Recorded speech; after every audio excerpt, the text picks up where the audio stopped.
Hello YouTube, this is outmatched here bringing another Wargame European Escalation Commentary. Today we're in the large map open range in another 4v4 and today's video I'm going to be showing you the advantages of persistence and the usefulness of falling back to consolidate your position, taking advantage of the various zones we offer. Also, I'm going to be showing you the disadvantages of relying on overwhelming force to defeat the enemy, and how tactics can easily overcome an overwhelming force. At the start of this game I was concentrating on mainly taking Hotel and Foxtrot. These are both 3-point zones, and however Foxtrot can often be difficult to control because if the enemy goes for an infantry based approach and takes the woods here, it can be very tricky to get them out of it, and Foxtrot can be quite difficult to secure. Hotel, however, is much more easy to secure if it is under threat, as it has a hillside to defend from and woods. Therefore, I was sending fewer units to defend. This BDRM, as most experienced players avoid it due to the difficulties in overcoming even the lowest of defense. As you can see, I was advancing quickly into Foxtrot, hoping to take it to get the points as soon as possible, and to move my army up into Gulf to prevent the enemy gaining access to the forest, hopefully pushing them into Delta without any trouble. As you can see, the enemy is now expanding rapidly. They have set up artillery, command vehicles, several more artillery units, a lot of tank destroyers.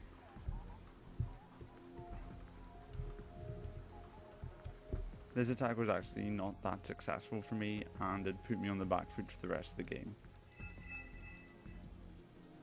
As you can see, I'm moving the BDRM first. I used this recon in conjunction with the PT-71 as it is very fast and therefore can scout ahead of the main units, preventing the expensive ones from running into an ambush that they haven't seen, whereas the PT-71 is a lot more powerful in a battle itself. Also, if one of these happens to be destroyed by a stray shell or a TGM, I still have recon capabilities. As you can see, I have 2 pairs of 2K 2GM Tunguskas vetted to enable greater accuracy, and 4 T64 BVs with 4 Euro 4320s to resupply. This is generally a very well balanced force and can overcome most obstacles. However, when attacking ATGMs, it can be quite dangerous, as we will find. So you can see the enemy at Delta is reinforcing with several anti-aircraft missiles, the Roland 2s and the Chaparrals. However, this is beneficial for me as I do not have any aircraft at this time, and therefore these are nothing but targets.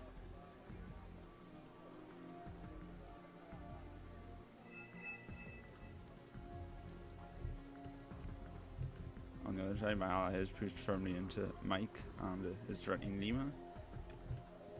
And over here there is an intense battle going on. We were actually at a disadvantage in this game as one of our players wasn't actually playing, and because he didn't surrender we couldn't even get the points that he was earning. So it put us on the back foot a bit. As you can see, the Valmatifus are still unseen by us and have managed to open fire. These are 80 equipped tank destroyers, and already are managing to put serious damage on us before we can even engage them. Also, he has got artillery, which is being used very well. It is shelling the area around my units, panicking them and destroying them, which means that they are going to come out extremely badly in this ATGM duel, as their missiles are going to miss. Also, the supply trucks are being destroyed by the artillery fire, meaning that I won't be able to repair or rearm my units. This is definitely a very good use of artillery, as I have been completely incapacitated by just a few tank destroyers against 4 very high powered battle tanks. As you can see, the Bradley CFV armored recon is with the ITO ATGMs. It's a very powerful AGM is providing the recon to ensure the artillery is deadly accurate. All my supply trucks have been destroyed, half of my tank force has been destroyed, and generally the offensive has been completely stopped, and without me scoring a single point.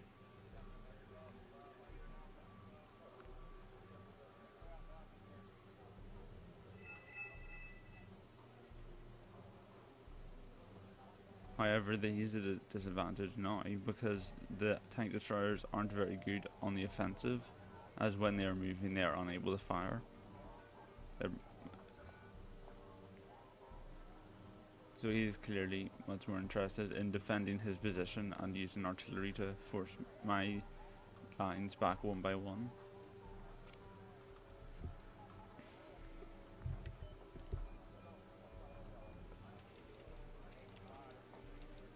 As you can see, I am trying to move my armoured recon around just to see what kind of units he is reinforcing to Delta.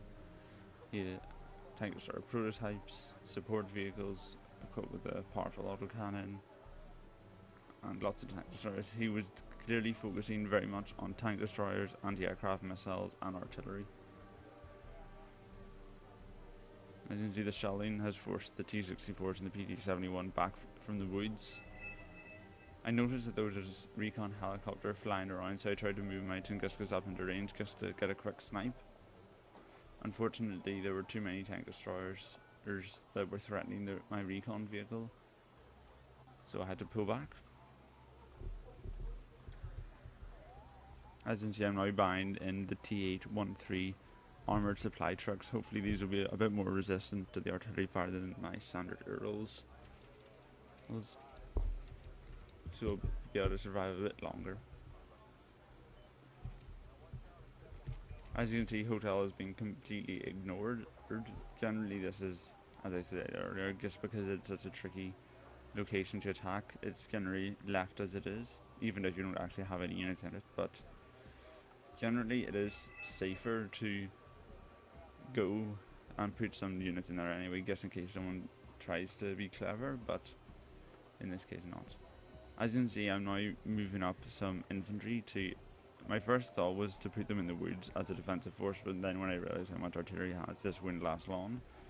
So then I looked at the composition of his units and noticed that he didn't actually have any tanks or anti-infantry units, all he had was artillery to deal with them.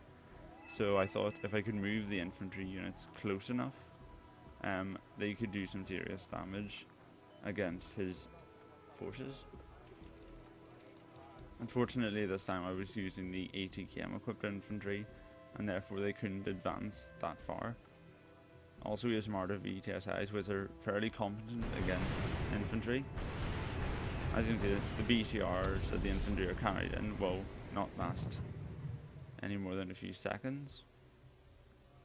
And unfortunately this self-propelled artillery is still within striking range of the PTR Conquerors. It isn't within its minimal range first. It's quite unfortunate for me because at this very short range the artillery is super accurate.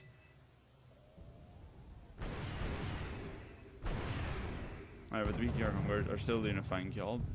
They've taken shelter in this factory area and are firing their ATKMs, taking out the Marder VTSIs and the 3 Paladins.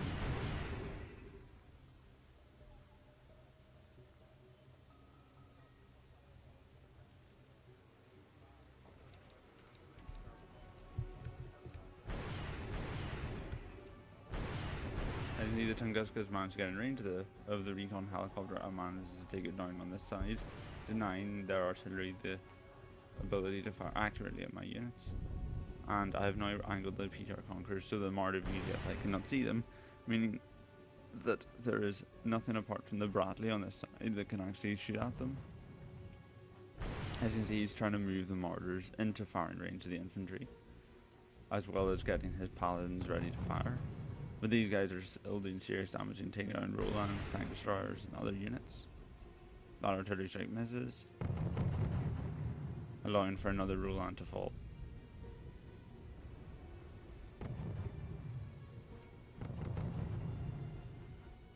As you can see, I was planning to resupply them with T8 with a new recon vehicle because his because the ATKMs run out quite quickly. Unfortunately, they were overcome before they could get there, and they retreated.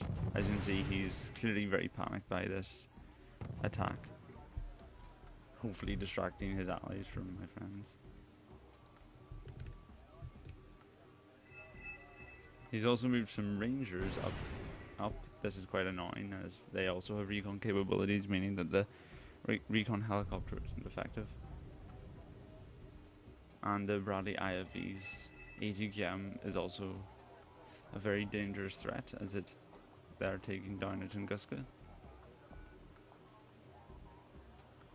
The constant artillery proves too much for this defensive line, so I have to fall back even more, threatening my ability to defend the woods and therefore Foxtrot.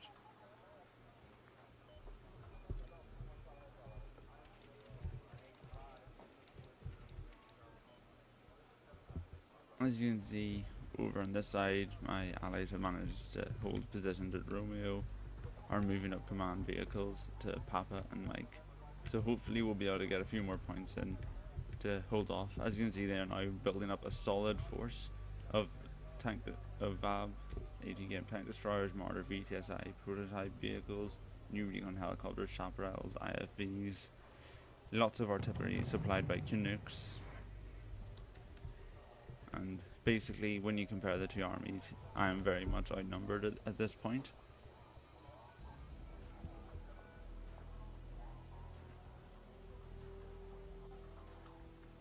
He is also mobilizing several mortars, Bradleys, Panzer Grenadiers, and Steiner teams on this side. If I was focusing on this, I might have been a bit more worried about hotels, because they seem to be heading in its direction. But in reality, they are trying to flank the position of Mike.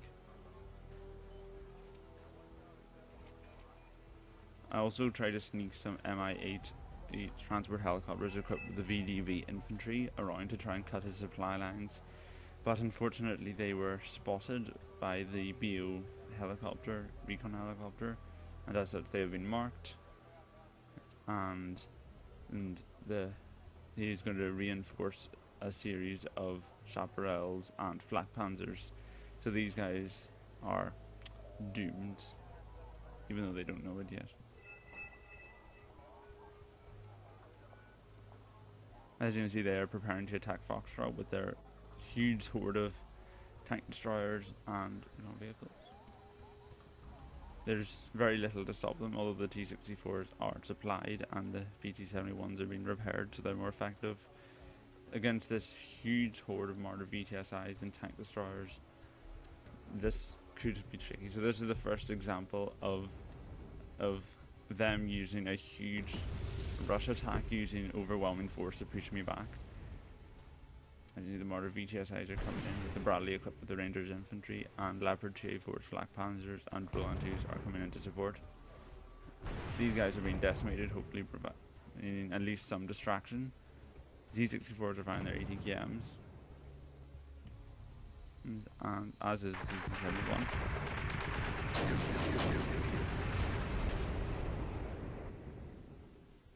As you see, the Valmed lasers are not being microed very effectively here. They should have been kept at a much longer range to use their ATKMs more effectively. Here they are definitely not a wise way to use them, as he could have overcome my force quite a bit sooner if he had managed to stop them in time. But still, it happens. As you can see, because the Mari VTSIs are so fast, I know there's no way of my Tunguska's retreating, so I might as well throw them into the battle. I've also moved up some more ATKM infantry, seeing as they were effective last time. Might as well try it again.